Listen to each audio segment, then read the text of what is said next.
ಡಾಲಾಯ್ತ್ ಅವರ ಸಾರಥ್ಯದಲ್ಲಿ the Friday Times News. Shirahatti ಮಠ ಭಾವೈಕ್ಯತೆಗೆ ಮೀಸಲಾಗಿದೆ. ದಿಂಗಾಲೇಶ್ವರ ಶ್ರೀಗಳು. ಶಿರಹಟ್ಟಿಯ ಜಗದ್ಗುರುಗಳಿಗೆ ಮೀಸಲಾಗಿರುವ ಭಾವೈಕ್ಯತೆ ಹರಿಕಾರ ಎಂಬ ಪದವನ್ನ ತೋಂಟದಾರ್ಯ ಶ್ರೀಮಠದ ಲಿಂಗೈಕ್ಯ ತೋಂಟದಾರ್ಯ ಶ್ರೀಗಳಿಗೆ ಬಳಸಿ ಆ ದಿನವನ್ನ ಭಾವೈಕ್ಯತಾ ದಿನ ಎಂದು ಆಚರಿಸಲು ಮುಂದಾದರೆ ನಾವು ಅದನ್ನ ಕರಾಳ ದಿನ ಎಂದು ಆಚರಿಸುತ್ತೇವೆ ಎಂದು ಶಿರಹಟ್ಟಿ ಬಾಲೆಹೊಸೂರಿನ ಶ್ರೀಮಠದ ಉತ್ತರಾಧಿಕಾರಿ ಪೂಜ್ಯ ಶ್ರೀ ದಿಂಗಾಲೇಶ್ವರ ಶ್ರೀಗಳು ಹೇಳಿದರು. ನಗರದ ಪತ್ರಿಕಾ ಭವನದಲ್ಲಿ ಸೋಮವಾರ ಕರೆದ ಸುದ್ದಿಗೋಷ್ಠಿಯಲ್ಲಿ ಅವರು ಮಾತನಾಡಿ, ನಗರದ ತೋಂಟದಾರ್ಯ ಮಠದ ಲಿಂಗೈಕ್ಯ ಡಾ ತೋಂಟದ ಸಿದ್ದಲಿಂಗ ಮಹಾಸ್ವಾಮಿಗಳ 75ನೇ ಜಯಂತಿ ದಿನವನ್ನ ಭಾವೈಕ್ಯತಾ ದಿನ ಎಂದು ಆಚರಿಸುವುದನ್ನು ನಿಲ್ಲಿಸಬೇಕು ಎಂದು ಹೇಳಿದರು. ಈ ಸಂದರ್ಭದಲ್ಲಿ C C Noor Shettar, Nagaraj Lakkundi, M K Lamani, N R Kulkarni, Sandeep Kappatnavar, Honnappa Shirahatti, M C Hiremath, Appu Patil, Ashok Varvi, Akbar Sab Yadagiri ಸೇರಿದಂತೆ ಮುಂತಾದವರು ಉಪಸ್ಥಿತರಿದ್ದರು. ಇದೀಗ ನಾವು ಪತ್ರಿಕಾಗೋಷ್ಠಿಯನ್ನು ದಿಢೀರನೆ ಕರೆದಿರುವಂತಹ ಉದ್ದೇಶ, ನಮ್ಮ ಶ್ರೀಮಠಕ್ಕೆ ಗದಗ ತೋಂಟದಾರ್ಯ ಮಠದ ಒಂದು ಆಮಂತ್ರಣ ಪತ್ರಿಕೆ ಪೋಸ್ಟ್ ಮೂಲಕ ಬಂದಿತು. ಆ ಪತ್ರಿಕೆಯಲ್ಲಿ ಗದಗಿನ ಲಿಂಗೈಕ್ಯ ಡಾಕ್ಟರ್ ತೋಂಟದ ಸಿದ್ದಲಿಂಗ ಮಹಾಸ್ವಾಮೀಜಿಯವರ 75ನೇ ಜನ್ಮದಿನವನ್ನು ಭಾವೈಕ್ಯತಾ ದಿನವನ್ನಾಗಿ ನಾವು ಆಚರಿಸ್ತಾ ಇದ್ದೇವೆ ಎನ್ನುವಂತಹ ಸುದ್ದಿಯನ್ನು ಕೊಟ್ಟಿದ್ದಾರೆ. ಅದರ ಜೊತೆಗೆ ತೋಂಟದ ಸಿದ್ದಲಿಂಗ ಮಹಾಸ್ವಾಮಿಗಳವರನ್ನ ಭಾವೈಕ್ಯತಾ ಹರಿಕಾರರು ಅನ್ನುವಂತಹ ಪದಪ್ರಯೋಗವನ್ನು ಮಾಡಿದ್ದಾರೆ. ಭೀಷ್ಮಕೆರೆಯಿಂದ ತೋಂಟದಾರ್ಯ ಮಠದವರೆಗೆ ಭಾವೈಕ್ಯತಾ ಯಾತ್ರೆ ಅನ್ನುವಂತಹ ಒಂದು ಪದವನ್ನು ಪ್ರಯೋಗ ಮಾಡಿದ್ದಾರೆ. ಈ ಹಿಂದಿನ ಸರ್ಕಾರದಲ್ಲಿ ಅಂದಿನ ಮುಖ್ಯಮಂತ್ರಿಗಳು ಭಾವೈಕ್ಯತಾ ದಿನವನ್ನಾಗಿ ಮಾಡ್ತೇವೆ ಅಂದಂಥ ಸಂದರ್ಭದಲ್ಲಿ ನಾವು ಸುದ್ದಿಗೋಷ್ಠಿಯನ್ನು ಮಾಡಿ ಇದು ಸರಿಯಾದದ್ದಲ್ಲ, ಸರ್ಕಾರ ಇದರಿಂದ ಹಿಂದಕ್ಕೆ ಸರಿಬೇಕು, ಭಾವೈಕ್ಯತಾ ಪೀಠ ಅಂತೇಳಿ ಇಡೀ ರಾಜ್ಯಕ್ಕೆ ಪ್ರಸಿದ್ಧಿಯನ್ನು ಹೊಂದಿರತಕ್ಕಂಥದ್ದು ಶಿರಹಟ್ಟಿ ಫಕೀರೇಶ್ವರ ಮಠವಾಗಿದೆ. ಆ ಒಂದು ಇತಿಹಾಸವನ್ನು ತಿಳಿದು ನಿರ್ಣಯಗಳನ್ನು ಕೈಗೊಳ್ಳಬೇಕು ಅಂದಾಗ ಸರ್ಕಾರದ ಅಂದಿನ ಮುಖ್ಯಸ್ಥರು ನಮ್ಮ ಗಮನಕ್ಕೆ ತೆಗೆದುಕೊಂಡು ಬಂದು ನಾವು ಏನೋ ಒಂದು ಚೀಟಿ ಕೊಟ್ಟರು ಮಾತಾಡುವಂಥ ಸಂದರ್ಭದಲ್ಲಿ ಮಾತಾಡಿದ್ದೇವೆ. ಅದು ಯಾವುದನ್ನು ನಾವು ಮಾಡುವುದಿಲ್ಲ, ನಮಗದರ ಅರಿವಾಗಿದೆ. ತಾವು ಈ ವಿಚಾರವನ್ನು ತಾವು ಬಿಡಬೇಕು, ನಾವು ಬಿಡಬೇಕು ಅನ್ನುವಂಥ ಮಾತನ್ನು ಹೇಳಿದಾಗ ನಾವು ಆ ವಿಚಾರವನ್ನು ಕೈ ಬಿಟ್ಟಿದ್ವಿ. ಇದೀಗ ಪತ್ರಿಕೆಯನ್ನು ನೋಡಲಾಗಿ ಇದು ಸರಿಯಾದ ಕ್ರಮ ಅಲ್ಲ. ತೋಂಟದಾರ್ಯ ಮಠದ ಪೀಠಾಧಿಪತಿಗಳಿಗೂ ಮತ್ತು ಆ ಮಠದ ಆಡಳಿತಗಾರರಿಗೂ ಮತ್ತು ಆ ಮಠದ ಗಣ್ಯ ಭಕ್ತರಿಗೂ ನಾವು ಇಷ್ಟನ್ನು ಅರಿಕೆ ಮಾಡಿಕೊಳ್ಳಿಕ್ಕೆ ಇಚ್ಛಪಡ್ತೇವೆ. ತಾವು ಯಾವುದೇ ಥರದ ವೈಭವದ ಕಾರ್ಯಕ್ರಮಗಳನ್ನು ಮಾಡೋದನ್ನು ನಾವು ಸ್ವಾಗತಿಸ್ತೇವೆ ಮತ್ತು ಅದನ್ನು ನೋಡಿ ಸಂಭ್ರಮಿಸ್ತೇವೆ. ಯಾವ ಪದ ಶಿರಹಟ್ಟಿ ಮಠಕ್ಕೆ ಅಧಿಕೃತ ಅನ್ನುವಷ್ಟರ ಮಟ್ಟಿಗೆ ಇದೆ ಅಂತಹ ಪದಗಳನ್ನು ನೀವು ತೆಗೆದುಕೊಂಡು ವಿವಾದವನ್ನು ಸೃಷ್ಟಿ ಮಾಡಲಿಕ್ಕೆ ದಾರಿ ಮಾಡಿಕೊಡಬಾರ್ದು ಅನ್ನುವಂತಹ ವಿನಂತಿಯನ್ನು ಆ ಮಠದವರಿಗೆ ನಾವು ಮಾಡಿಕೊಳ್ಳಲಿಕ್ಕೆ ಇಚ್ಛಪಡ್ತೇವೆ. ಬಹಳ ಸೂಕ್ಷ್ಮವಾದ ವಿಚಾರ ಅಂತಂದರೆ, ಯಾವ ಸ್ವಾಮಿಗಳ ಜನ್ಮದಿನವನ್ನು ಭಾವೈಕ್ಯತಾ ದಿನವನ್ನಾಗಿ ಮಾಡಲಿಕ್ಕೆ ಇವರು ಹೊರಟಿದ್ದಾರೋ ಆ ಲಿಂಗೈಕ್ಯ ತೋಂಟದ ಸಿದ್ದಲಿಂಗ ಮಹಾಸ್ವಾಮಿಗಳು ನೂರಾರು ವೇದಿಕೆಗಳಲ್ಲಿ ಭಾವೈಕ್ಯತಾ ಮಠ ಅಂದರೆ ಶಿರಹಟ್ಟಿ ಮಠ, ಭಾವೈಕ್ಯತಾ ಅಂತಂದರೆ ಫಕೀರೇಶ್ವರ ಅಂದರೆ ಭಾವೈಕ್ಯತೆ ಅನ್ನುವಂತಹ ಮಾತುಗಳನ್ನು ಅವರು ಆಡಿ ಹೋಗಿದ್ದಾರೆ. ಯಾರು ಜೀವಂತವಾಗಿದ್ದಾಗ ಭಾವೈಕ್ಯತಾ ಪೀಠ ಅಂದರೆ ಶಿರಹಟ್ಟಿ ಪೀಠ ಅನ್ನುವಂಥದ್ದನ್ನು ಹೇಳಿದ್ರು, ಅವರು ಲಿಂಗದೊಳಗಾದ ನಂತರದಲ್ಲಿ ಅದೇ ಭಾವೈಕ್ಯತಾ ಅನ್ನುವಂಥ ಪದವನ್ನು ಅವರಿಗೆ ಹಚ್ಚಿ ಯಾರು ಯಾವ ಸಿದ್ಧಾಂತವನ್ನು ಮಂಡನೆ ಮಾಡಿ ಲಿಂಗೈಕ್ಯರಾಗಿದ್ದಾರೋ ಅವರ ಹೆಸರಿಗೆ ಕಪ್ಪು ಚುಕ್ಕಿ ತರುವಂತಹ ಪ್ರಯತ್ನವನ್ನು ಸದ್ಯದ ಮಠಾಧಿಪತಿಗಳು ಮಾಡ್ತಾ ಇದ್ದಾರೆ ಅನ್ನುವಂಥದ್ದು ನಮ್ಮ ಅಭಿಪ್ರಾಯವಾಗಿದೆ. ಕೆಲವು ಕಾರಣಗಳನ್ನು ತಮ್ಮ ಗಮನಕ್ಕೆ ನಾವು ತರಲಿಕ್ಕೆ ಇಚ್ಛಪಡ್ತೇವೆ. ಹೀಗಾಗಿ ಶಿರಹಟ್ಟಿ ಮಠ ಅದು ಭಾವೈಕ್ಯತಾ ಪೀಠ ಅನಿಸಿಕೊಂಡಿದೆ ಅಂತಂದರೆ, ನಮ್ಮ ಮಠದಲ್ಲಿ ಮಂದಿರನೂ ಇದೆ, ಮಸೀದಿನೂ ಇದೆ, ತಾವದನ್ನು ನೋಡಲಿಕ್ಕೆ ಸಾಧ್ಯನೂ ಇದೆ, ಗೋಪುರನೂ ಇದೆ, ಮಿನಾರನೂ ಇದೆ. ನಮ್ಮ ಮಠ ಭಾವೈಕ್ಯತಾ ಪೀಠ ಆಗಲಿಕ್ಕೆ ಗೋಪುರನೂ ಇದೆ, ಮಿನಾರನೂ ಇದೆ. ಅಲ್ಲಿ ಸ್ವಾಮಿಗಳಾಗುವವರಿಗೆ ಫಕೀರ ದೀಕ್ಷೆಯನ್ನು ಕೊಡ್ತಾರೆ, ಮೊದಲನೇದಾಗಿ ಮುಸ್ಲಿಂ ಧರ್ಮದ ಪ್ರಕಾರ, ಮುಂದೆ ಹಿಂದೂ ಧರ್ಮದ ಪ್ರಕಾರ ಸ್ವಾಮಿ ದೀಕ್ಷೆಯನ್ನ ಕೊಡ್ತಾರೆ. ಇದು ಆ ಮಠಕ್ಕೆ ಸ್ವಾಮಿಯಾಗುವ ಸಂದರ್ಭದಲ್ಲಿ ಬರುವಂತಹ ಸಂದರ್ಭ. ಫಕೀರ ದೀಕ್ಷೆಯನ್ನು ಕೊಟ್ಟಾಗ ಮುಸ್ಲಿಂ ಧರ್ಮದವರು ಪ್ರತಿನಿಧಿಸುವಂತಹ ಹಸಿರು ಬಟ್ಟೆಯನ್ನು ತೊಡಿಸಿ ಆಚರಣೆಗಳನ್ನು ಮಾಡಿದರೆ, ಮುಂದೆ ಹಿಂದೂ ಧರ್ಮದವರು ಆಚರಣೆ ಮಾಡುವಂತಹ ಹಿಂದೂ ಧರ್ಮದ ಸಂಕೇತ ಅನಿಸಿಕೊಂಡಿರ್ತಕ್ಕಂತಹ ಕಾವಿ ಬಟ್ಟೆಯನ್ನು ಕೂಡ ಕೊಡುವಂತಹ ಪ್ರಯತ್ನವನ್ನು ಮಾಡ್ತಾರೆ. ಶಾಂತಿಯ ಸಂಕೇತವಾಗಿ, ಎರಡೂ ಧರ್ಮದಲ್ಲಿ ಶಾಂತಿಯನ್ನು ಉಂಟು ಮಾಡಬೇಕನ್ನೋ ಸಂಕೇತಿಕವಾಗಿ ಅವರಿಗೆ ಬಿಳಿ ಬಟ್ಟೆಗಳನ್ನು ಕೊಡುವಂತಹ ಪ್ರಯತ್ನವನ್ನು ಮಾಡ್ತಾರೆ. ಬಟ್ಟೆಗಳಲ್ಲಿನೂ ಕೂಡ ಸಾಮರಸ್ಯ ಇದೆ, ಮಠದ ಕಟ್ಟಡಗಳಲ್ಲಿನೂ ಕೂಡ ಸಾಮರಸ್ಯ ಅಂತಕ್ಕಂಥದ್ದಿದೆ. ಆ ಮಠದ ಸ್ವಾಮಿಗಳು ಲಿಂಗೈಕ್ಯರಾದಂತಹ ಸಂದರ್ಭದಲ್ಲಿ ಆ ಸ್ವಾಮಿಗಳ ಲಿಂಗೈಕ್ಯ ಶರೀರವನ್ನು ಮುಸ್ಲಿಂ ಧರ್ಮದವರು ಮಾತ್ರ ತಮ್ಮ ಧರ್ಮದ ಪ್ರಕಾರ ಆಚರಣೆಗಳನ್ನು ಮಾಡ್ತಾರೆ. ಶಿರಹಟ್ಟಿ ಮಠದ ಸ್ವಾಮಿಗಳ ಲಿಂಗೈಕ್ಯ ಸಂಸ್ಕಾರವನ್ನು ಮುಸ್ಲಿಂ ಧರ್ಮದ ಪ್ರಕಾರ ಅದನ್ನೆಲ್ಲ ಮಾಡಿಕೊಂಡು ಇಡೀ ಮುಸ್ಲಿಂ ಧರ್ಮದವರೆಲ್ಲ ಸೇರಿಕೊಂಡು ನಮಾಜಾದಿ ಇತ್ಯಾದಿ ಕಾರ್ಯಗಳನ್ನು ಮಾಡಿ ಮುಸ್ಲಿಂ ಧರ್ಮದ ಪ್ರಕಾರ ಶರೀರವನ್ನು ಶುದ್ಧೀಕರಣ ಮಾಡಿ, ಆ ಸಂದರ್ಭದಲ್ಲಿ ಅವರು 2 ಸುತ್ತು ಹೊತ್ತು ಪ್ರದಕ್ಷಿಣೆಯನ್ನ ಮಾಡಿ, ಆ ಶವವನ್ನು ಹೊತ್ತು ಪ್ರದಕ್ಷಿಣೆಯನ್ನ ಮಾಡಿ, ಅದರ ನಂತರದಲ್ಲಿ ಗೋರಿಯನ್ನು ಮಾಡುವ ಸಂಪ್ರದಾಯ ಆ ಮಠದಲ್ಲಿ ಇದೆ. ಗೋರಿಯನ್ನು ಮಾಡಿದ ನಂತರದಲ್ಲಿ ಆ ಶರೀರವನ್ನು ಹಿಂದೂ ಧರ್ಮಕ್ಕೆ ಹಸ್ತಾಂತರ ಮಾಡ್ತಾರೆ. ಆ ಹಿಂದೂ ಧರ್ಮದವರೆಲ್ಲರೂ ಸೇರಿಕೊಂಡು ಹಿಂದೂ ಧರ್ಮದ ಪ್ರಕಾರ ಮತ್ತೆ ಆಚರಣೆಗಳನ್ನು ಮಾಡಿ, ಆ ಮಠದ ಸ್ವಾಮಿಗಳ ಅಂತ್ಯ ಸಂಸ್ಕಾರವನ್ನ ಗದ್ದುಗೆ ಆಕಾರದಲ್ಲಿ ಮಾಡುವುದರೊಂದಿಗೆ ಆ ಅಂತ್ಯ ಸಂಸ್ಕಾರದಲ್ಲಿನೂ ಕೂಡ ಹಿಂದೂ ಮುಸ್ಲಿಂ ಸಂಪ್ರದಾಯಗಳನ್ನ ಸಮಾನವಾಗಿ ಆಚರಿಸುವಂತಹದ್ದನ್ನ ಆ ಮಠದಲ್ಲಿ 500 ವರ್ಷಗಳಿಂದ ನಡೆಸಿಕೊಂಡು ಬಂದಿದ್ದಾರೆ. ಆ ಶಿರಹಟ್ಟಿ ಮಠಕ್ಕೆ 60 ಶಾಖಾ ಮಠಗಳಿದ್ದಾವೆ, ಹಾಗೆ 5 ಶಾಖಾ ದರ್ಗಾಗಳು ಕೂಡ ಇದ್ದಾವೆ ಅನ್ನುವಂತಹದ್ದನ್ನ ತಮ್ಮ ಗಮನಕ್ಕೆ ನಾವು ತರಲಿಕ್ಕೆ ಇಚ್ಛಾಪಡ್ತೇವೆ. 5 ಶಾಖಾ ದರ್ಗಾಗಳ ಪೈಕಿ ಧಾರವಾಡದಂತಹ ಪ್ರತಿಷ್ಠಿತ ಬುದ್ಧಿಜೀವಿಗಳ ನಗರದಲ್ಲಿ ಒಂದು ದರ್ಗಾ ಇದೆ. ತಮಗೆ ನಾನು ಹೇಳೋದಾದ್ರೆ, ಆ ದರ್ಗಾದಲ್ಲಿ ಏನು ಪಾಂಜಾಗಳಂತಿದ್ದಾವೆ, ಆ ಪಾಂಜಾಗಳಿಗೆ ಲಿಂಗವನ್ನ ಧರಿಸಿ ಅದಕ್ಕೆ ರುದ್ರಾಕ್ಷಿಗಳನ್ನ ಹಾಕಿ, ಹಿಂದೂ ಧರ್ಮದ ಲಿಂಗ ರುದ್ರಾಕ್ಷಿ ಅಂದ್ರೆ ವೀರಶೈವ ಲಿಂಗಾಯತ ಧರ್ಮದ ಲಿಂಗವನ್ನ ಹಾಕ್ತಾರೆ, ಹಿಂದೂ ಧರ್ಮದ ರುದ್ರಾಕ್ಷಿಯನ್ನು ಹಾಕ್ತಾರೆ, ಭಸ್ಮವನ್ನ ಹಾಕ್ತಾರೆ. ಇಸ್ಲಾಂ ಧರ್ಮದ ಮೌಲ್ವಿ ತಾನೂ ಕೂಡ ಕೊರಳಲ್ಲಿ ಲಿಂಗವನ್ನು ಕಟ್ಟಿಕೊಂಡು ಆ ಪಾಂಜಾಗಳನ್ನು ಪೂಜಾ ಮಾಡುವಂತಹದ್ದು ಬಹುಶಃ ದೇಶದ ಇತಿಹಾಸದಲ್ಲಿ ನಮ್ಮ ಮಠದಲ್ಲಿ ಮಾತ್ರ ಇಂತಹ ಸಂಪ್ರದಾಯಗಳು ನಡೆಯಲಿಕ್ಕೆ ಸಾಧ್ಯ ಅನ್ನುವಂಥದ್ದು. ಕೇಸರಿ ಹಸಿರು ಧ್ವಜಗಳು ಒಂದೇ ಕಟ್ಟಡದಲ್ಲಿ ಎಲ್ಲಾದರೂ ಹಾರಾಡುತ್ತೆ ಅಂತಂದ್ರೆ ಅದು ಕೇವಲ ಶಿರಹಟ್ಟಿ ಮಠದಲ್ಲಿ ಅನ್ನುವಂಥದ್ದನ್ನ ಮಾಧ್ಯಮದ ಪ್ರತಿನಿಧಿಗಳ ಗಮನಕ್ಕೆ ನಾವು ತರಲಿಕ್ಕೆ ಇಚ್ಛಾ ಪಡ್ತೇವೆ ಅಂತಕ್ಕಂಥದ್ದು. ಅದಾದ ನಂತರದಲ್ಲಿ ಆ ಮಠದ ಸ್ವಾಮಿಗಳ ಪಲ್ಲಕ್ಕಿ ಉತ್ಸವ ನಡೆದ್ರೆ, ಮೇಣೆ ಉತ್ಸವ ನಡೆದ್ರೆ, ಇತ್ಯಾದಿ ಉತ್ಸವಗಳನ್ನ ಮುಸ್ಲಿಂ ಧರ್ಮದ ಕಾರ್ಯಕರ್ತರು ಸಾಂಪ್ರದಾಯಿಕವಾಗಿ ಆ ಮೇಣೆ ಹೊರುವುದು ಮತ್ತು ಪಲ್ಲಕ್ಕಿ ಹೊರುವ ಸೇವೆಯನ್ನ ಆ ಮಠದಲ್ಲಿ ಮಾಡ್ತಾ ಇದ್ದಾರೆ ಅಂತಕ್ಕಂಥದ್ದು.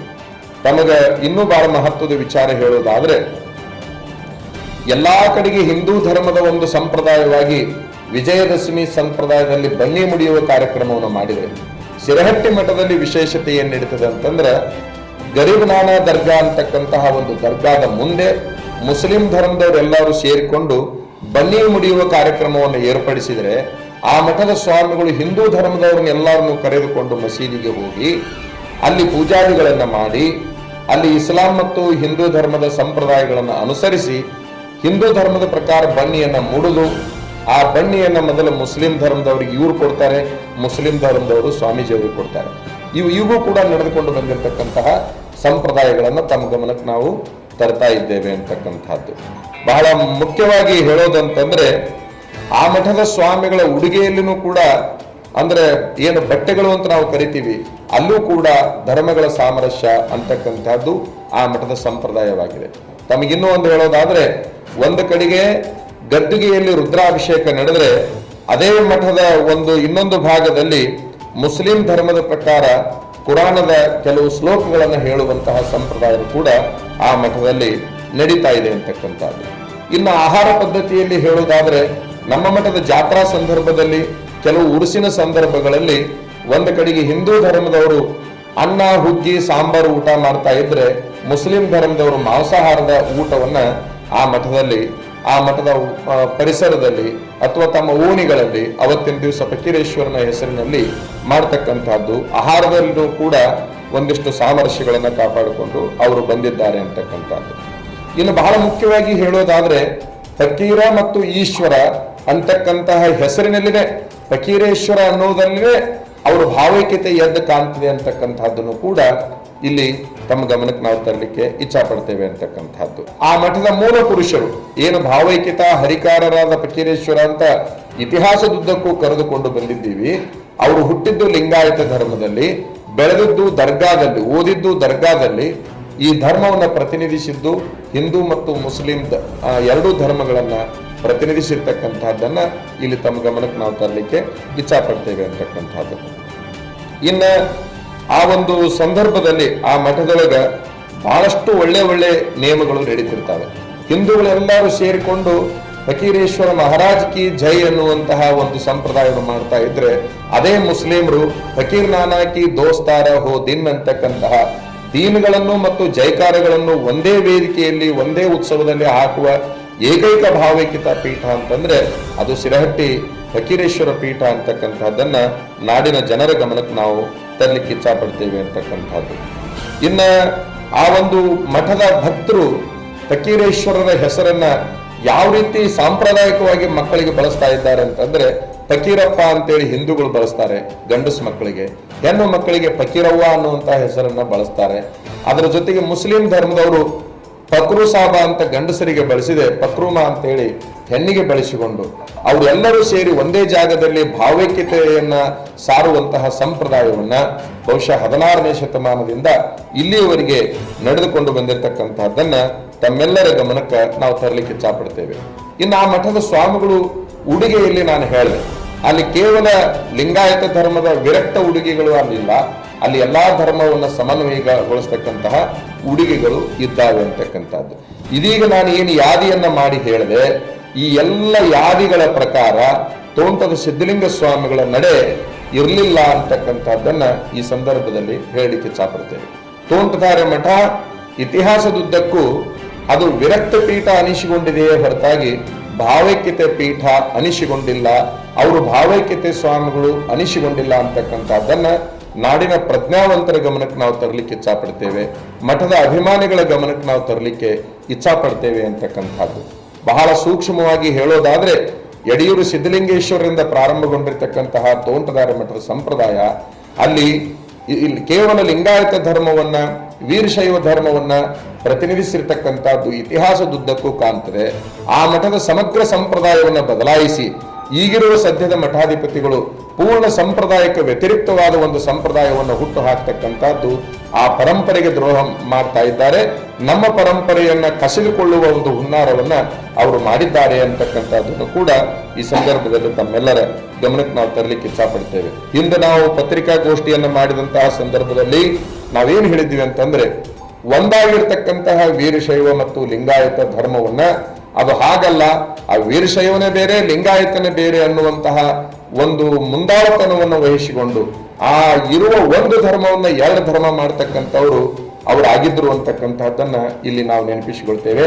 ತಾವೆಲ್ಲ ಗಮನಿಸಿದಿರಿ, ಅವರ ನಿಲುವನ್ನ ಖಂಡಿಸಲಿಕ್ಕೆ 650 ಜನ ಮಠಾಧಿಪತಿಗಳನ್ನ, ಲಕ್ಷಾಂತರ ಭಕ್ತರನ್ನ ಅವರು ಜೀವಂತವಾಗಿದ್ದಾಗ ಅವರ ವಿಚಾರಧಾರೆಗಳನ್ನ ನಾವು ಖಂಡಿಸಿದ್ದೇವೆ, ಅವರ ನಿಲುವನ್ನು ನಾವು ಖಂಡಿಸಿದ್ದೇವೆ.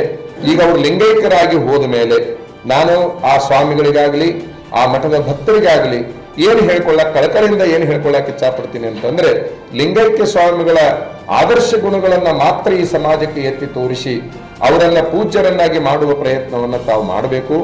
ಅವರ ಹೋರಾಟದ ನಿಲುವುಗಳು ಹೇಗಿದ್ದು ಅದನ್ನು ಮಾಡಬೇಕು.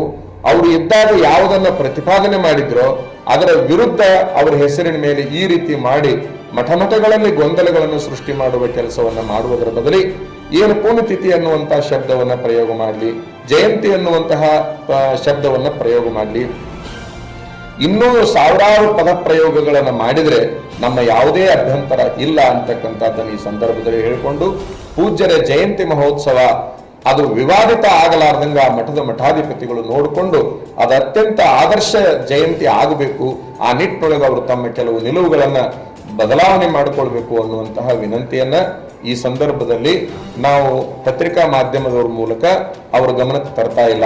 ನಿನ್ನೆ ಆ ಮಠದ ಆಡಳಿತಾಧಿಕಾರಿಗಳನ್ನ ದೂರವಾಣಿ ಸಂಪರ್ಕ ಮಾಡಿ ಇದು ನಿಮ್ಮ ನಿಲುವು ಸರಿಯಾಗಿದ್ದಲ್ಲ, ಇದನ್ನ ಬದಲಾವಣೆ ಮಾಡಿಕೊಳ್ಳಿ.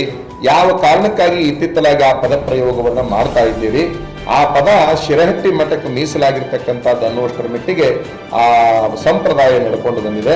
ಸಂಪ್ರದಾಯವನ್ನ ಮುರಿದು ಹಾಕುವಂತಹ, ಅದರ ಮೇಲೆ ದಾಳಿ ಮಾಡುವಂತಹ ಪ್ರಯತ್ನವನ್ನ ತಾವು ಮಾಡಬಾರ್ದು, ಅದನ್ನ ತಾವು ವಿಚಾರ ಮಾಡಬೇಕು ಅಂತ ನಾನು ಹೇಳಿದಾಗ ಮಠಾಧಿಪತಿಗಳ ಮತ್ತು ಮಠದ ಭಕ್ತರ ಗಮನಕ್ಕೆ ತೆಗೆದುಕೊಂಡು ಬಂದು ನಿಮ್ಮ ಗಮನಕ್ಕೆ ತರ್ತೇನೆ ಅನ್ನುವಂಥ ಮಾತನ್ನು ಅವ್ರು ಹೇಳಿದ್ರು. ನಾವು ಅವ್ರಿಗೆ ಇನ್ನೂ ಒಂದು ಸೂಚನೆಯನ್ನು ಕೊಟ್ಟಿದ್ವಿ.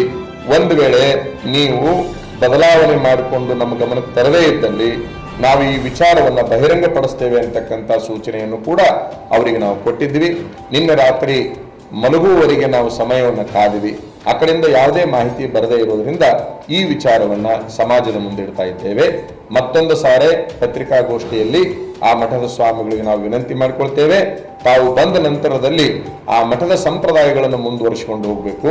ಆ ಮಠದ ಇತಿಹಾಸ ಹೇಗಿದೆ ಅದನ್ನೇ ಮುಂದುವರಿಸಿಕೊಂಡು ಹೋಗಬೇಕು. ಬೇರೊಂದು ಮಠದ ಇತಿಹಾಸವನ್ನ ಕೆದಕುವಂತಹ ಪ್ರಯತ್ನವನ್ನ ಮಾಡಬಾರದು ಅಂತ ಹೇಳಿ ನಮ್ಮೆಲ್ಲರ ಭಕ್ತರ ಪರವಾಗಿ, ಹಿರಿಯ ಪೂಜ್ಯರ ಪರವಾಗಿ ಅವರಲ್ಲಿ ನಾವು ಆಯ್ಕೆ ಮಾಡ್ತೀವಿ.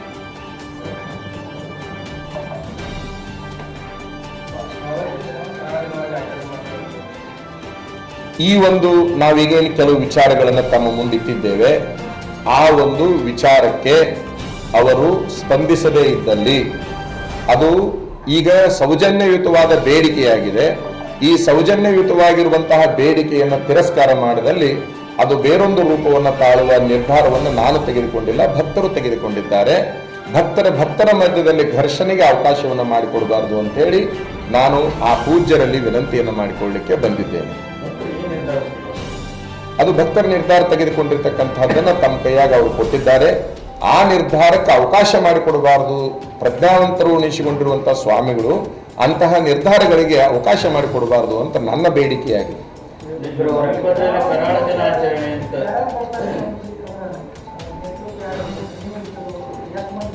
ಈಗ ನಾನು ಆ ಮಠದ ಸಂಪ್ರದಾಯವನ್ನ ಕಾಪಾಡಿಕೊಳ್ಳಲಿಕ್ಕೆ ಆ ಮಠದ ಉತ್ತರಾಧಿಕಾರಿ ಅಂತ ಆಗಿದ್ದೇನೆ. ಆ ಮಠದ ಘನತೆ ಗೌರವಗಳನ್ನು ಉಳಿಸಿಕೊಳ್ಳೋದು, ಸಂಪ್ರದಾಯಗಳನ್ನು ಉಳಿಸಿಕೊಳ್ಳೋದು, ಆ ಮಠದ ಪರಂಪರೆಯನ್ನು ಬೆಳೆಸಿಕೊಂಡು ಉಳಿಸಿಕೊಂಡು ಹೋಗುವುದು ನನ್ನ ಕರ್ತವ್ಯವಾಗಿರುವುದರಿಂದ ಭಕ್ತರ ತೆಗೆದುಕೊಂಡ ನಿರ್ಧಾರಕ್ಕೆ ನಾನು ಬದ್ಧನಾಗಿ ಆ ಭಕ್ತರ ಜೊತೆಗೆ ನಾನು ಇರಲೇಬೇಕಾಗ್ತದೆ. ನಾವು ಹಿಂಗೆ ಮಾಡ್ತೀವಿ ಅಂತಂದ್ರೆ ಅವ್ರ ಜೊತೆಗೆ ನಾವು ಇರ್ತೇವೆ. ಅವ್ರು ಏನು ಮಾಡ್ತಾರೆ ಅದಕ್ಕೆ ನಾವು ಅವರ ಜೊತೆಗೆ ಹಿಂದೋ ಮುಂದೋ ಅವ್ರ ಜೊತೆಗೆ ನಾವಿರ್ತೇವೆ. ಏನು ಅಭಿಮಾನಿಗಳ ಸಂಖ್ಯೆ ಈಗ ಏನು ಇಷ್ಟಿಂತಿಷ್ಟು ಅಂತ ನಾವೇನು ಹೇಳಲಿಕ್ಕಾಗೋದಿಲ್ಲ. ನಾವು ಇನ್ನೂ ಯಾರನ್ನೂ ಸಂಘಟನೆ ಮಾಡ್ಲಿಕ್ಕಾಗ್ಲಿ, ಮಂದಿ ಕೂಡಿಸುವಂತ ಗೋಜಿಗಾಗ್ಲಿ ಹೋಗಿಲ್ಲ. ಮೊದಲೊಂದು ವಿನಂತಿಯನ್ನ ಮಾಡಿಕೊಳ್ಳೋಣ. ಆ ವಿಚಾರವನ್ನು ಅವರು ಬಿಟ್ರೆ ಯಾವುದು ಮಂದಿ ಕೂಡಿಸೋದು ಬರುವುದಿಲ್ಲ, ಹೋರಾಟ ಮಾಡೋದನ್ನು ಬರುವುದಿಲ್ಲ. ಅದಕ್ಕೆ ಅವಕಾಶ ಮಾಡಿಕೊಡಬಾರದು ಅಂತ ಈ ಮಾಧ್ಯಮದ ಮೂಲಕ ಅವ್ರ ಗಮನವನ್ನು ಸೆಳೀತಾ ಇದೀವಿ ನಾವು ಅಷ್ಟೇ. ನಮ್ಮ ಶಿರಹಟ್ಟಿ ಪೂಜೆ ಇಲ್ಲ, ಅವ್ರ ಹಿಂದೂ ಕೂಡ ನಾವು ಸರ್ಕಾರ ತೆಗೆದುಕೊಂಡ ನಿರ್ಧಾರವನ್ನ ಅವ್ರ ಗಮನಕ್ಕೆ ತೆಗೆದುಕೊಂಡು ಬಂದೆ. ಅದು ನಮ್ಮ ಮಠದ ಸಂಪ್ರದಾಯ, ಅದನ್ನ ಕಿತ್ತು ಹಾಕುವ ಸಾಹಸಕ್ಕೆ ಅವ್ರು ಹೋದಾಗ ನಿಮ್ಮನ್ನು ನಾವು ಉತ್ತರಾಧಿಕಾರಿ ಮಾಡಿಕೊಂಡಿದ್ದ ಆ ಸಂಪ್ರದಾಯಗಳನ್ನ ಆ ಮಠವನ್ನು ಉಳಿಸಬೇಕಂತ ಮಾಡ್ಕೊಂಡಿದೀವಿ. ನಿಮ್ದೇನು ಹೋರಾಟ ಇದೆ ಅದನ್ನ ಮಾಡ್ಬೇಕಂತ ಅವ್ರು ಅಪ್ಪಣೆ ಕೊಟ್ಟಾಗನೇ ನಾವು ಮಾಡಿದ್ದೀವಿ ಹೊರತಾಗಿ ಇವತ್ತು ಸುದ್ದಿಗೋಷ್ಠಿ ಮಾಡ್ಬೇಕಾದ್ರೆ ಅವ್ರು ನೀವು ಮಾಡ್ಬೇಕು, ನಮಗೆ ವಯಸ್ಸಾಗಿದೆ, ನಮಗೆ ಮಾತಾಡ್ಲಿಕ್ಕೆ ಕಷ್ಟ ಆಗ್ತದೆ, ಅದನ್ನ ನೀವು ಮಾತಾಡ್ಬೇಕಂತ ಹೇಳಿ ಅವ್ರು ಅಂದಿದ್ದಕ್ಕಾಗಿ ಅವ್ರು ಕೊಟ್ಟ ಅಧಿಕಾರವನ್ನು ತಮ್ಮ ಮುಂದೆ ಹಂಚಿಕೊಂಡಿದ್ದೇವೆ ಅಷ್ಟೇ. ನಾವು ಯಾವ ಸ್ವಾಮಿಗಳ ಗಮನಕ್ಕೂ ತಂದಿಲ್ಲ, ಯಾವ ನಾಯಕರ ಗಮನಕ್ಕೂ ತಂದಿಲ್ಲ. ಈ ವಿಚಾರವನ್ನ ಮಠದ ಭಕ್ತರು ನಿನ್ನೆ ಒಂದು ಒಳಗಿನ ಸಭೆ ಅಂತಾರಲ್ಲ, ಅದು ಒಂದು ಕದ ಹಾಕಿಕೊಂಡು ಮಾಡುವ ಸಭೆಯನ್ನು ನಾವು ಮಾಡಲಾಗಿ ನಮ್ಮೆಲ್ಲರ ಭಕ್ತರ ತೀರ್ಮಾನ ಏನಾಗಿದೆ ಅಂತಂದ್ರೆ, ಹಿಂದಿಲ್ಲದೊಂದು ಹೊಸ ಸಂಪ್ರದಾಯವನ್ನು ಇವ್ರು ಯಾಕೆ ಹುಟ್ಟು ಹಾಕ್ತಾ ಇದ್ದಾರೆ. ನಮ್ಮ ಮಠದಲ್ಲಿ ನಡೆದುಕೊಂಡು 500 ವರ್ಷದಿಂದ ನಡೆದುಕೊಂಡು ಬಂದಿರುವಂತಹ ಪರಂಪರೆ ಎಲ್ಲರೂ ಕೂಡ ಚರ್ಚೆ ಮಾಡಿದ್ರಂದ್ರೆ, ನಮ್ಮ ಮಠಕ್ಕೆ ಎಷ್ಟೋ ಸಾರಿ ಹಿಂದಿನ ಸ್ವಾಮಿಗಳು ಬಂದಾಗ ರಾಜ್ಯದ ಏಕೈಕ ಭಾವೈಕ್ಯತಾ ಪೀಠ, ಭಾವೈಕ್ಯತಾ ಹರಿಕಾರ ಅಂದ್ರೆ ಪಚ್ಚರೇಶ್ವರ ಅಂತ ಅವರೇ ಹೇಳಿದಾರೆ. ಅವ್ರ ಹೆಸರಿನ ಮೇಲೆ ಇದೆಲ್ಲ ಯಾಕೆ ಮಾಡ್ತಾ ಇದ್ದಾರೆ, ಇದಕ್ಕೆ ನಾವು ಅವಕಾಶ ಕೊಡೋದಿಲ್ಲ, ಇದು ನಮ್ಮ ಸ್ವಾಭಿಮಾನದ ಪ್ರತೀಕ ಆಗಿದೆ ಅನ್ನುವಂತ ಮಾತನ್ನ ನಿನ್ನಿನ ದಿವಸ ಶಿರಹಟ್ಟಿ ಭಕ್ತರು ಆಡಿದ್ದಾರೆ. ಇಲ್ಲ, ಸರ್ಕಾರದ ನಿಲುವು ಅವತ್ತ ನ್ಯೂಟ್ರಲ್ ಆಗಿ ಹೋಗ್ಬಿಟ್ಟಿದೆ. ನಾನು ಹೇಳ್ತಾ ಇವತ್ತಿನ ಸರ್ಕಾರ ಪಾಪ ಇದ್ರೊಳಗೆ ತಲೆನೇ ಹಾಕಿಲ್ಲ, ಹಾಕುವುದೂ ಇಲ್ಲ ಅಂತ ನಾನು ಅನ್ಕೊಂಡಿದ್ದೀನಿ. ಇದು ಸರ್ಕಾರ ಕೈ ಬಿಟ್ಟು ವಿಚಾರ. ಹಿಂದಿನ ಸರ್ಕಾರ, ಈಗಿನ ಸರ್ಕಾರಕ್ಕೂ ಇದಕ್ಕೂ ಸಂಬಂಧ ಇಲ್ಲ. ಹಿಂದಿನ ಸರ್ಕಾರದ ಮುಖ್ಯಮಂತ್ರಿಗಳು ಘೋಷಣೆ ಮಾಡಿದಾಗ ಅವರು ರಾತ್ರಿ ಸಭಾದೊಳಗೆ ಘೋಷಣೆ ಮಾಡಿದ್ರೆ ನಾವು ಮರುದಿವಸ ಆಗ್ಲೇ ಸುದ್ದಿಗೋಷ್ಠಿಯನ್ನ ಮಾಡಿ ಅದನ್ನ ಖಂಡಿಸಿ ಅದನ್ನ ಅವ್ರು ನಾವು ಮಾಡೋದಿಲ್ಲ, ನಾವು ಅಂದಿದ್ದು ಸರಿಯಾದ ಕ್ರಮ ಅಲ್ಲ ಅಂತ ಅವ್ರು ಅಂದ ಮೇಲೆ ನಾವು ಅದನ್ನ ಕೈ ಬಿಟ್ಬಿಟ್ಟಿದ್ವಿ. ಮತ್ತೆ ಅಧಿಕೃತ ಪತ್ರಿಕೆ ನಮ್ಮ ಕೈಗೆ ಬಂದ ಮೇಲೆ ನಾವು ಈ ಒಂದು ತೀರ್ಮಾನವನ್ನ ತೆಗೆದುಕೊಂಡು ತಮ್ಮ ಘೋಷಣೆಗೆ ತಮ್ಮ ಅವಗಾಹನೆಗೆ ತಂದಿದ್ದೇವೆ. ಎರಡೂ ಸಮಾಜದೊಳಗ ಎರಡು ಬಹಳ ಸ್ವಾಸ್ಥ್ಯವನ್ನ ಕಾಪಾಡಲಿಕ್ಕೆ ಬಹಳ ದೊಡ್ಡ ಹೆಸರು ಇರ್ತಕ್ಕಂಥದ್ದು. ಇದು ಭಕ್ತರಲ್ಲಿ ಗೊಂದಲ ಸೃಷ್ಟಿ ಒಂದು ಶಬ್ದ ಭಾವೈಕ್ಯತೆಯ ವಿಷಯವನ್ನು ಮುಂದಿಟ್ಕೊಂಡು ಇದು ಈ ಸೃಷ್ಟಿ ಮಾಡ್ತಕ್ಕಂತ ಯಾಕೆ ಭಾವೈಕ್ಯತೆ ಅನ್ನೋ ಶಬ್ದ? ನೋಡ್ರಿ, ಇದೇ ಕಾರಣಕ್ಕಾಗಿ ಇದು ವಿವಾದ ಆಗಬಾರ್ದು ಅಂತ ನಿನ್ನೆ ದೂರವಾಣಿ ಮೂಲಕ ಅವ್ರಿಗೆ ವಿನಂತಿ ಮಾಡಿಕೊಂಡೆ. ರಾತ್ರಿ ಅವ್ರು ಬ್ಯಾಡ್ ತೋರ್ ಹೆಂಗಾರ ಬಿಡ್ತೀವಿ, ನಮಗರ ಯಾಕೆ ಬೇಕಾಗೈತಿ ಅಂದು ಬಿಟ್ಟಿದ್ರು ಅಂತಂದ್ರೆ ಈ ಪ್ರಶ್ನೆ ಬರ್ತಿದ್ದಿಲ್ಲ. ಇವತ್ತು ನಾ ಸುದ್ದಿಗೋಷ್ಠಿ ಕರೆಯೋದು ಬರ್ತಿದ್ದಿಲ್ಲ. ಈಗೂ ನಾವೇನ್ ಹೇಳ್ತಾ ಇದೀವಿ, ಏನನ್ನೂ ಹೇಳ್ತಾ ಇಲ್ಲ. ಬೇಡ, ನಿಮ್ದು ಹೆಂಗ್ ಸಂಪ್ರದಾಯ ಹಂಗೆ ನೀವು ಮುಂದುವರ್ಕೊಂಡು ಹೋಗ್ರಿ, ನಮ್ದು ಹೆಂಗ್ ಸಂಪ್ರದಾಯ ಹಂಗೆ ನಾವು ಮುಂದುವರ್ಕೊಂಡು ಹೋಗ್ತೀವಿ.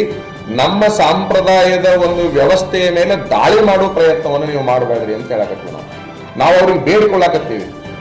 ಏನ್ ಬೇಡ್ಕೊಳ್ಳಾಕತ್ತೀವಿ ನಾವು? ನಿಮ್ಮ ಮಠದ ಸಂಪ್ರದಾಯ ಒಂದೈತಿ, ನಮ್ಮ ಮಠದ ಸಂಪ್ರದಾಯ ಒಂದೈತಿ.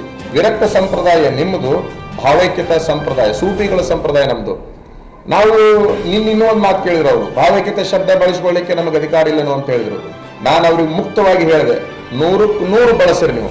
ಶಿರಹಟ್ಟಿ ಮಠದ ಹೆಂಗ ಭಾವೈಕ್ಯತೆ ಇದೆ, ಜೀವಂತವಾಗಿದೆ ಈಗೂ ಕೂಡ, ಆ ಪ್ರಕಾರ ನಿಮ್ಮ ಮಠದಲ್ಲಿ ನೀವು ಎಲ್ಲ ಆಚರಣೆಗಳನ್ನ ಬದಲಾವಣೆ ಮಾಡ್ಕೊಳ್ಳೋದಾದ್ರೆ ನಾವೇ ಹೇಳ್ತೀವಿ ಅದು ಕೂಡ ಭಾವೈಕ್ಯತೆ ಮಠ ಅಂತ ನಾವೇ ಹೇಳ್ತೀವಿ ಅಂತೇಳಿ ನಿನ್ನಿನ ದಿವಸ ಅವ್ರಿಗೆ ನಾವು ಹೇಳಿದೀವಿ.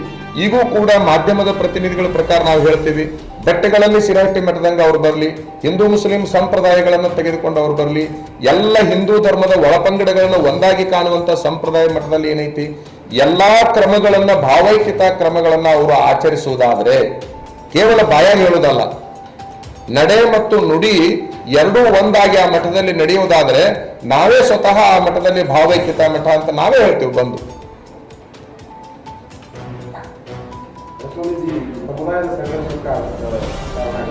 ನಾನು ಹೇಳ್ತಾ ಇರೋದೇನಂದ್ರೆ, ಇದನ್ನ ಆ ಮಠದ ಸ್ವಾಮಿಗಳು ಮಾಡ್ತಾ ಇದ್ದಾರೆ, ನಾವು ಮಾಡಿದ್ದಲ್ಲ.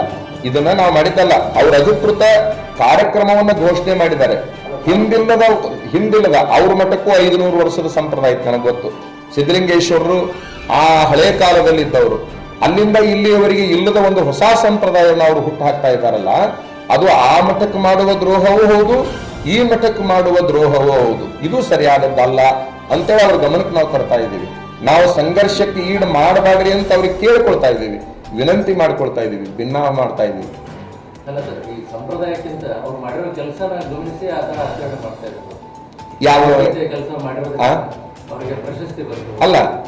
ನೋಡ್ರಿ, ಒಂದು ನಾನು ನಿಮಗೆ ಹೇಳ್ತೀನಿ, ಪ್ರಶಸ್ತಿ ವಿಚಾರದಲ್ಲೂ ತಮಗೆ ನಾನು ಹೇಳೋದಾದ್ರ, ಅದು ಅವತ್ತಿನ ಕಾಲಕ್ಕೆ ಎಷ್ಟೋ ಜನ ಪ್ರಜ್ಞಾವಂತರು ಶಿರಹಟ್ಟಿ ಮಠಕ್ಕೆ ಸಿಗಬೇಕಾಗಿರುವಂತಹ ಪ್ರಶಸ್ತಿಯನ್ನ ಒಂದು ಲಿಂಗಾಯತ ಅನ್ನುವಂತಹ ಪ್ರಾತಿನಿಧ್ಯವನ್ನು ಹೊಂದಿರತಕ್ಕಂಥ ಸ್ವಾಮಿಗಳಿಗೆ ಅಂತಹ ದೊಡ್ಡ ಪ್ರಶಸ್ತಿಯನ್ನ ಕೊಟ್ಟಿದ್ದು ತಪ್ಪು ಅಂತೇಳಿ ಪ್ರಜ್ಞಾವಂತರು ಅವತ್ತು ಮಾತಾಡ್ಯಾರ, ಇವತ್ತು ಮಾತಾಡ್ತಾರ. ಅವತ್ತು ನಾನು ಆ ಮಠದ ಅಧಿಕಾರವನ್ನು ಹೊಂದಿರಲಿಲ್ಲ, ಶಿರಹಟ್ಟಿ ಮಠದ ಅಧಿಕಾರವನ್ನು ಹೊಂದಿರಲಿಲ್ಲ, ಕೇಳುವ ಅಧಿಕಾರ ನನಗಿರ್ಲಿಲ್ಲ. ಇವತ್ತಿನ ದಿವಸ ಕೇಳುವಂತ ಅಧಿಕಾರವನ್ನ ನಾನು ಹೊಂದಿದ್ದೇನೆ, ನನಗ ಹಿರಿಯ ಗುರುಗಳು ಅಧಿಕಾರವನ್ನ ಕೊಟ್ಟಿದ್ದಾರೆ. ಆ ಕಾರಣಕ್ಕಾಗಿ ನಾವು ಕೇಳ್ತಾ ಇದ್ದೀವಿ. ಈಗ ಅವ್ರ ಮಠದಲ್ಲಿ, ಈಗ ಅವ್ರ ಮಠಕ್ಕೆ ಸಂಪ್ರದಾಯಕ್ಕೆ ಸಂಬಂಧಪಟ್ಟಂಗ ನಾವು ಒಂದಾದ್ರೂ ಏನಾದ್ರೂ ಬಳಸಿದ್ರೆ ನೀವು ಹೇಳಿ, ನಾವು ಅದನ್ನ ಒಪ್ಪಿಕೊಳ್ತೀವಿ. ಯಾವ ಸಂಪ್ರದಾಯ 500 ವರ್ಷದಿಂದ ನಡ್ಕೊಂಡು ಬಂದಿತ್ತು ಅದನ್ನೇ ಕಿತ್ತುಕೊಂಡು ನೀವು ಇವ್ರಿಗೆ ಒಯ್ದು ಹಚ್ಚುವಂತದ್ದು ಏನಿದೆ? ಈಗ ಇಲ್ಲಿ ಒಂದು ನಿಮಿಷ, ಇಲ್ಲಿ ಕೆಲವು ಪದಗಳನ್ನು ಪ್ರಯೋಗ ಮಾಡ್ತಾರೆ ಅವರು, ತ್ರಿವಿಧ ದಾಸೋಹಿಗಳು ಅಂತ ಬಳಸ್ಯಾರ, ಅದ್ರ ಬಗ್ಗೆ ನಮ್ದು ವಿರೋಧ ಇಲ್ಲ. ಆಮೇಲೆ ಕನ್ನಡದ ಕುಲಗುರುಗಳು ಅಂತ ಒಂದು ಶಬ್ದ ಪ್ರಯೋಗ ಮಾಡ್ತಾರೆ, ಅದ್ರ ಬಗ್ಗೆ ನಮ್ಗೆ ವಿರೋಧ ಇಲ್ಲ. ಆಮೇಲೆ ಇನ್ನೂ ಒಂದು ಏನ್ ಮಾಡ, ಬಸವ ತತ್ವದ ದನ್ನಾಯಕರು ಅಂತೇಳಿ ಅವ್ರಿಗೆ ಹೇಳ್ಯಾರ, ಅದ್ರ ಬಗ್ಗೆ ನಾವು ಚಕಾರ ಶಬ್ದ ಇರ್ತಾ ಇಲ್ಲ. ನೀವು ಏನಾದ್ರೂ ಹೇಳ್ಕೊಳ್ರಿ, ಅವ್ರು ಬಸವ ತತ್ವ ಹೇಳಿದ ಕರೆ ಯೋಗ್ಯತೆ ಅನ್ಕೊಂತೀವಿ ನಾವು.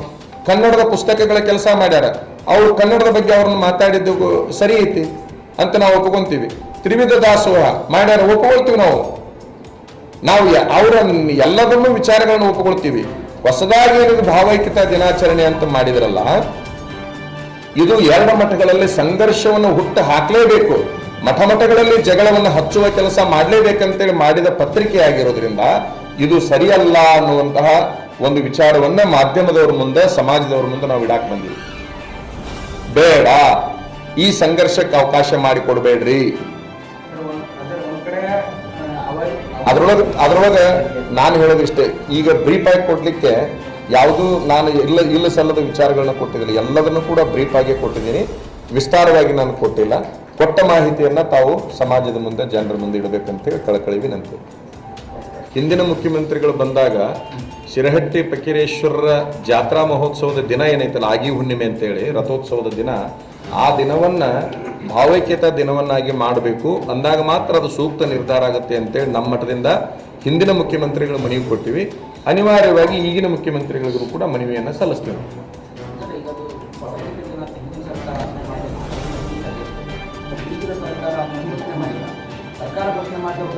ಅಲ್ಲಲ್ಲ, ಈಗ ನಾವು ಇಲ್ಲಿ ಸರ್ಕಾರವನ್ನು ನಾವು ತರೋದಿಲ್ಲ, ಸರ್ಕಾರದ ಪಾತ್ರ ಇದರಲ್ಲಿ ಏನೂ ಇಲ್ಲ, ಸರ್ಕಾರದ ಗಮನಕ್ಕೂ ಇದೆ. ಇದು ಒಂದು ಖಾಸಗಿ ಕಾರ್ಯಕ್ರಮ.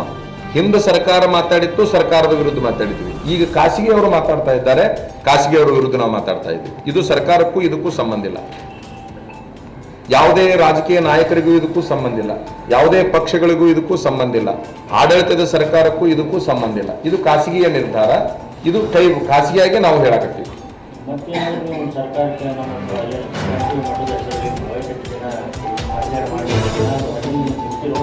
ಅಲ್ಲ, ಹಿಂದಿನ ಸರ್ಕಾರ ಕೊಟ್ಟಿವಿ.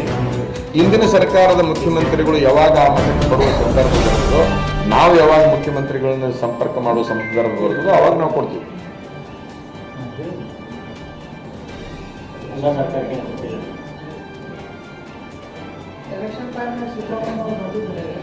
ಬಂದಿದ್ರು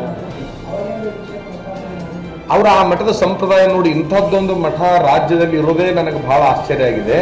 ಎಲ್ಲಾ ಮಠಗಳು ಶಿರಹಟ್ಟಿ ಮಠದಂಗೆ ಆಗಿಬಿಟ್ರೆ ಈ ನಾಡು ಎಷ್ಟು ಸುಭಿಕ್ಷ ಆಗ್ತದೆ ಅಂತಕ್ಕಂಥ ಉದ್ಗಾರವನ್ನು ಈಗಿನ ಮುಖ್ಯಮಂತ್ರಿಗಳು ತೆಗೆದಿದ್ರು ಅವತ್ತಿನ ದಿವಸ. ಈ ಮಠ ಇಲ್ಲ, ನಾವು ಆ ವಿಷಯ ಪ್ರಸ್ತಾಪ ಮಾಡಿಲ್ಲ, ಮಾಡೋ ಸಂದರ್ಭ ಅದು ಆಗಿರ್ಲಿಲ್ಲ.